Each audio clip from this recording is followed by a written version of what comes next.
YouTube Enem, gente, mas eu sou professor e o show tem que continuar. Boa tarde, pessoal. Nós vamos hoje falar um pouco a respeito da segunda geração romântica, o chamado ultrarromantismo. Bom, no Brasil o romantismo vai se iniciar com um caráter mais nacionalista, não é? Um tanto quanto ufanista, com a ideia de valorização da natureza, dos elementos pátrios, né? Em especial a figura do índio, que vai ser a figura selecionada pelos nossos escritores para ser aquele que vai representar o ideal do povo brasileiro, né? Então, inicialmente a gente tem esse movimento nacionalista acontecendo no Brasil, mas à medida que a influência do romantismo vai acontecendo aqui, a gente vai ver um pouco uma mudança de tom, né? Uma mudança de estratégia aí dos escritores de então. Então a gente vai ter numa segunda geração uma influência muito maior dos escritores românticos europeus, né, que vão se parecer mais com aquelas características iniciais que a gente viu lá da estética romântica. Por exemplo, Lord Byron e Shelley, né, dois poetas ingleses, poetas, dramaturgos, que ficaram famosos, né, pelos seus poemas, pelas suas histórias, né, marcadas por essa postura de exagero sentimental. Eles eram amigos, se liam, se influenciavam, né? O Shelley vai escrever longos poemas que vão ficar muito famosos, e a esposa dele é a autora do Frankenstein, né? O Dr. Frankenstein, por influência do próprio Byron, num dos encontros que eles tiveram. O Byron fica famoso quando ele faz o personagem chamado Dom Juan, né? Um sedutor, vai fazer com que ele fique sendo um autor muito conhecido. Então, os nossos garotos aqui no Brasil, eles, em São Paulo especialmente, vão ler muito esses autores europeus, não só os ingleses, mas os franceses e tantos outros, né, e vão se colocar nesse papel, né, nessa figura do poeta incompreendido. Então, a capital do Brasil, naquele momento, né, do Império, era o Rio de Janeiro. Então, os bailes, os saraus, as festas, né? Os grandes encontros sociais aconteciam no Rio de Janeiro. São Paulo, que hoje é uma cidade de 12 milhões de habitantes, 100 anos atrás tinha 580 mil, a área urbanizada era muito menor, né? Mas esses garotos vão começar a frequentar círculos literários comuns, né? Lendo muito esses autores europeus, e vão se sentir como eles, pessoas isoladas da sociedade, né? E vão defender ali os seus valores morais, que vão contrariar um pouco as questões de interesse econômico da burguesia, embora todos eles fossem burgueses, né? Muitas vezes que iam estudar direito lá na Faculdade do Largo de São Francisco, em São Paulo. Bom, então a marca maior, né, desse momento é a liberdade passional, a liberdade, né, de criatividade subjetiva, né? Tem muito menos ideais nacionalistas e muito mais essa liberdade de criação baseada na paixão. Bom, eles vão ser pessimistas, né? Porque, vendo-se como esses poetas isolados, vão sempre querer evadir, né? Sair da realidade, buscando construir poemas que tenham essa aura misteriosa, né? Eles vão ser muito atraídos pelo mistério também. Então, com muito tempo, né, para poderem ler esses escritores europeus, eles vão criar essa poesia um pouco mais introspectiva. E eles vão ler uns aos outros, eles vão se reunir, né, nas tavernas, nos salões, e vão declamar versos como uma típica forma de entretenimento burguês daquele período, né? Então, uma marca muito comum também dessa segunda geração, né, que nós vamos chamar de ultra-romântica, é o efeito da melancolia, né, que vai se chamar de spleen, ou sentimento de tédio, mas de uma maneira mais pensativa, né, aquele que vai ser conhecido como o mal do século. Então, todos eles muito fascinados pela ideia da morte ou da escuridão, né, relacionada a esse subjetivismo pessimista, vão adotar meios artificiais de fugir da realidade, né? As drogas ainda não eram proibidas nesse momento, então eles vão entrar em contato, né, porque haviam sido feitas experiências e descritas já essas experiências por meios literários, por exemplo, pelo Lord Byron. Eles vão entrar em contato com o absinto, uma bebida de alto teor alcoólico, o ópio, o haxixe, enfim, entre outras drogas. Então a bebida, o charuto, né, vão fazer muito parte da rotina desses jovens que não se alimentavam bem, não é?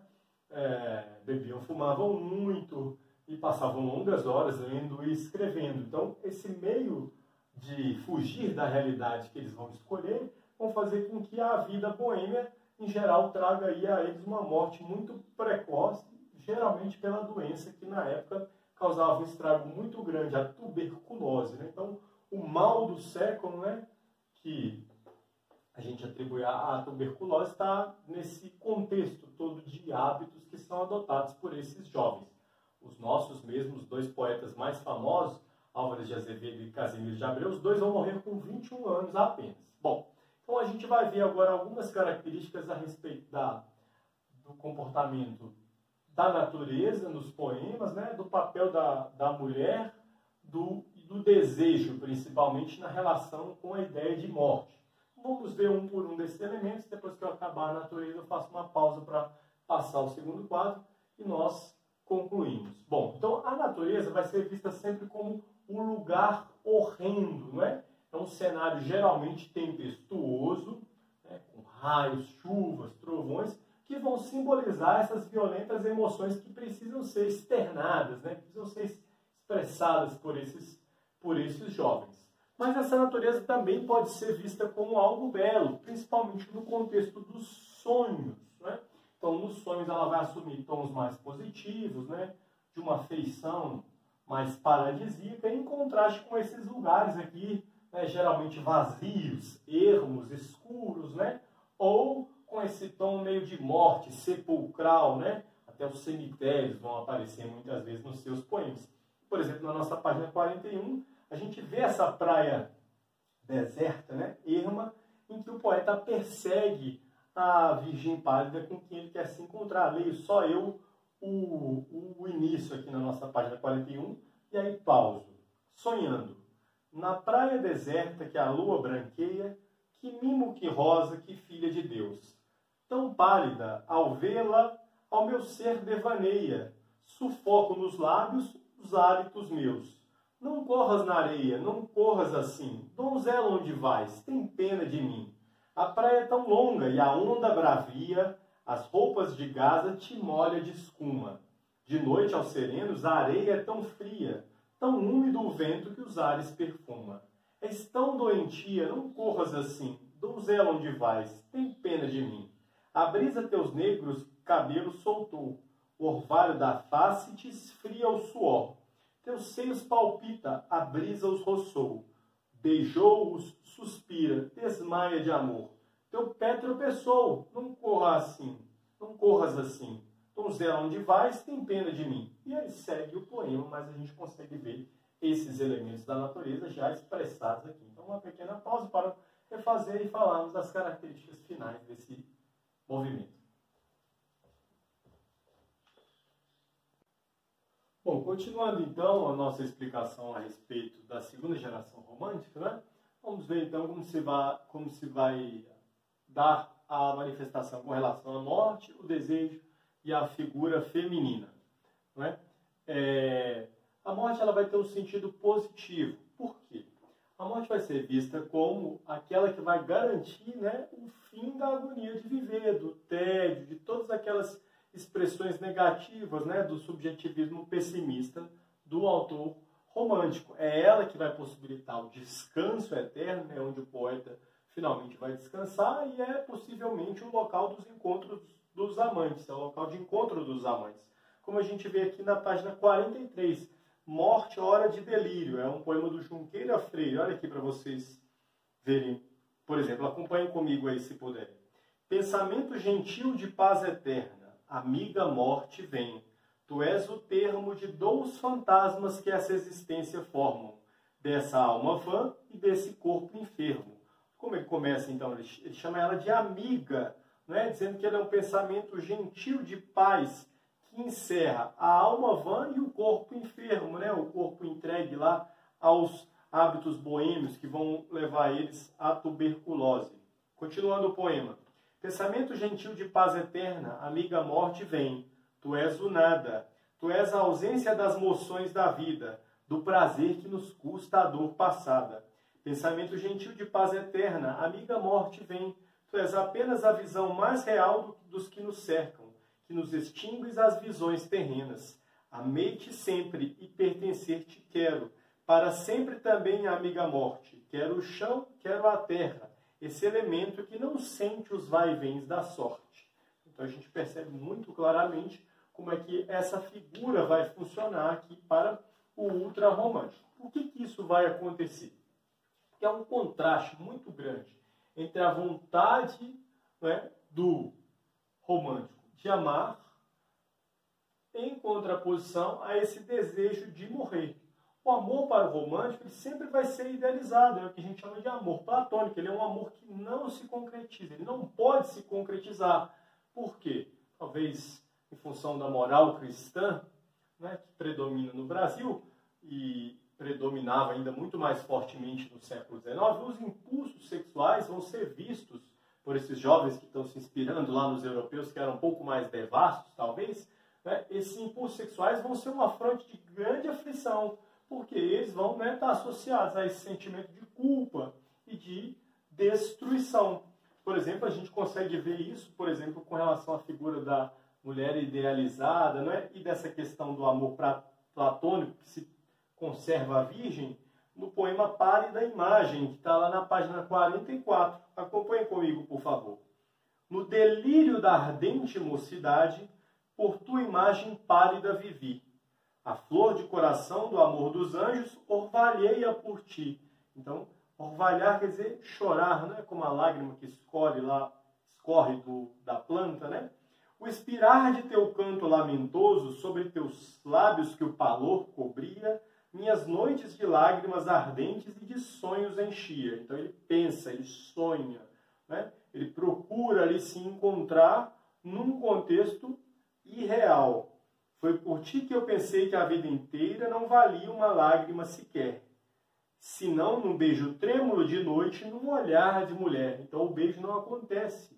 O beijo acontece através do olhar, é a distância que esse amor se dá. Se a vida é lírio que a paixão desflora, meu lírio virginal eu conservei. Somente no passado tive sonhos e outrora nunca amei. Então ele permanece puro, casto, virgem, né? Foi por ti que na ardente mocidade, por uma imagem pálida vivi, e a flor do coração, no amor dos anjos, orvalhei só por ti. Então, a mulher vai ser vista como essa virgem pálida, né? Normalmente ela é fraca, né? Física e psicologicamente ela é lânguida, ela é pálida, ela se esvai na bruma, né? Quando o poeta a persegue na praia, ela tropeça e cai, mas ele nunca a alcança. Então, a associação da imagem da mulher a um comportamento de fragilidade, né? Uma estrutura frágil, por assim dizer. Essa ideia romântica que permanece entre nós até hoje, né? De certa forma. Bom, então, essa manifestação do desejo na relação com a figura feminina, ela vai sempre condenar a possibilidade de manifestação física do amor. Então, o desejo carnal, né? A coisa em si, não vai se dar, porque ela só deve se realizar ou nos sonhos, né? Ou na morte, na vida eterna. Então, os dois autores principais, que nós vamos falar um pouco sobre eles aqui, são Casimiro de Abreu e Álvares de Azevedo. Uma parte dessas características a gente vê principalmente na poesia do Álvares. Não é que não se dê na poesia do Casimiro. Mas o Paz traz para nós essa poesia chamada Meus 8 Anos, que o livro, na página 46, traz um trecho, né? Um pouco diferente do Álvares. O Casimiro de Abreu vai adotar um tom de uma paisagem bela, né, idealizada, que havia sido vivida por ele na infância. Vai idealizar a infância e trazer essas saudades, né, desses belos dias, esse lugar de ingenuidade, de perfeição, que não é esse mundo corrompido, né, da vida agora de alguém que está entrando na idade adulta. Então os versos deles vão ser muito simples. Então os versos dele vão ser vistos como versos simples, né, que vão cair, de certa forma, no gosto popular por trazer essa imagem dessa infância idealizada. Olha aqui em Meus 8 Anos, na página 46. Ó que saudades que tenho da aurora da minha vida, da minha infância querida que os anos não trazem mais. Que amor, que sonhos, que flores, naquelas tardes fagueiras, à sombra das bananeiras, debaixo dos laranjais. Como são belos os dias do despontar da existência. Respira a alma a inocência, como perfumes à flor. O mar é lago sereno, o céu um manto azulado, o mundo um sonho dourado, a vida um hino d'amor. Que auroras, que sol, que vida, que noites de melodia, naquela doce alegria, naquele ingênuo folgar, o céu bordado de estrelas, a terra de aromas cheia, as ondas beijando a areia e a lua beijando o mar. Então a gente vê esses elementos aí, né, da nossa natureza aparecendo de maneira muito mais bela, paradisíaca, né? Essas bananeiras, essas laranjeiras, esses dias de perfumes, né, de aromas, de auroras e tal, em todas essas passagens que ele traz para nós, dessa infância absolutamente idealizada, que não é mais o mundo, né, duro, frio, cruel, de quem está adentrando aí na vida adulta. O Álvares de Azevedo vai ser um pouco mais complexo, porque ele vai trazer, ora, uma afeição de uma poesia mais arrebatada, né? A paixão é ao mesmo tempo uma doença, ela que leva à morte, né? A palavra de origem grega, né? Pathos, inclusive, quer dizer paixão e também doença, da mesma forma. E ele traz também uma afeição um pouco mais irônica na sua Lira dos 20 anos, o livro mais emblemático, em que a primeira e a terceira parte trazem esse amor idealizado, mas a segunda um certo amor romântico. Vejamos então aqui o amor primeiro romântico aqui na página 47. Quando a noite no leito perfumado. Quando a noite no leito perfumado, lânguida fronte no sonhar reclinas, no vapor da ilusão, por que te orvalhas pranto de amor às pálpebras divinas? E quando eu te contemplo adormecida, solto o cabelo no suave leito, porque um suspiro tépida ressona e desmaia suavíssima em teu peito. Virgem do meu amor, o beijo a furto, que pouso em tua face adormecida. Não te lembra no peito os meus amores e a febre do sonhar de minha vida? Dorme, ó anjo do amor, no teu silêncio o meu peito se afoga de ternura, e sinto que o porvir não vale um beijo, e o céu um teu suspiro de ventura. Enfim, segue o poema, né? Ele fala dessas ilusões, dessa dor, dessa dificuldade, desse beijo que ele pretende dar, mas que não chega a acontecer, porque aquilo só se sucede no seu sonho. É muito diferente, por exemplo, quando a gente vê aqui o namoro a cavalo, na página 48, em que ele vai descrever uma situação muito engraçada, né?